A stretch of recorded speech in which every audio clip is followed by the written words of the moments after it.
सीने से अल्लाह क्यों आ गए तल्बे खैरा की दस्तकी वही रह गई हम मदीने से अल्लाह क्यों आ गए कल्बे खैरा की दस्तकी वही रह गई. That variety of people working around you all the time, how do you behave with them, what are the ethical issues specifically, and what are the workplace issues that you, being a female like Ms. Venchu, you have worked in Pakistan as well, in China as well, and you are successfully mashallah working in US as well. And I would like you to share your experiences, whatsoever they are, because you have, you had a very huge experience of working there.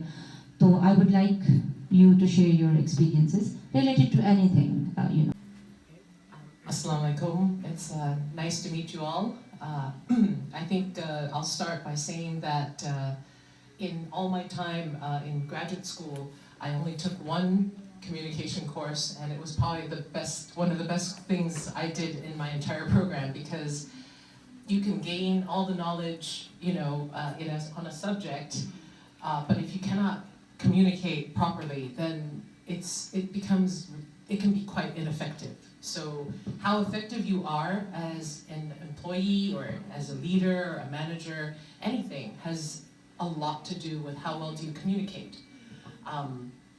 So I'll give a quick background. I did university in China, spent 9 years there. Not all in university, I didn't take 9 years to graduate. But then I did my graduate school in the US, and that was actually a big adjustment for me. I had grown up in the US, moved to China, that is where I met my class fellow here, and Tianshu, and I thought I knew English, right? I had elementary school, middle school in the US, and so when I went back to the US for graduate studies, I realized that communication was not just about knowing the words and even proper grammar.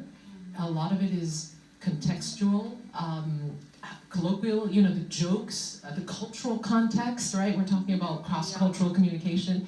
So the cultural context of it's not just the language itself.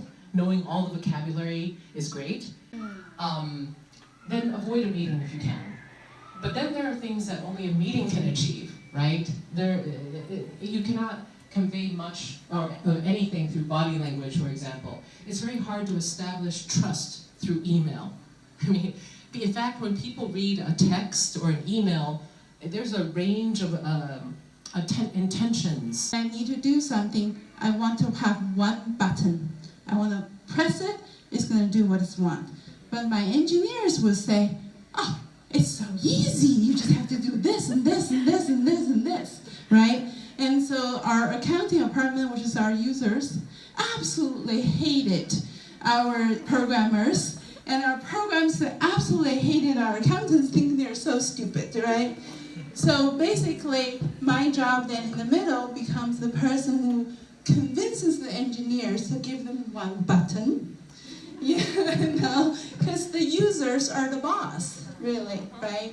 So it's really, when you go to communication, that's fundamental, that's what it comes down to. So let's say you go work when you graduate, go work in a multicultural international company. On the one hand, you do need to learn. You need to learn the corporate culture. There's not only just the people culture, there's the corporate culture. You need to learn that, how they do business, how you're going to be in there, just learn, right? But think about it. On the other hand, if it's an American company, they also want to know how business is done here. It's your culture. So you're a bridge. You're a bridge that goes both ways, right? Then, so as they say, well, it's a little quiz. Like in real estate, like buying, selling homes, what are the top 3 most important things in real estate? Between Pakistan and China, as we talked about differences? There are definitely a lot of similarities. Like I said, I mentioned the the value we have for modesty, right? The appreciation for that. I think we do share a similar work ethic. I feel like Pakistanis and Chinese, we understand that the value of working hard as well. We're not afraid of it. We don't, feel like, oh, we should have, if we get a job, if we do something, we should have an easy time, but be rewarded anyways. I feel like that's not our work ethic.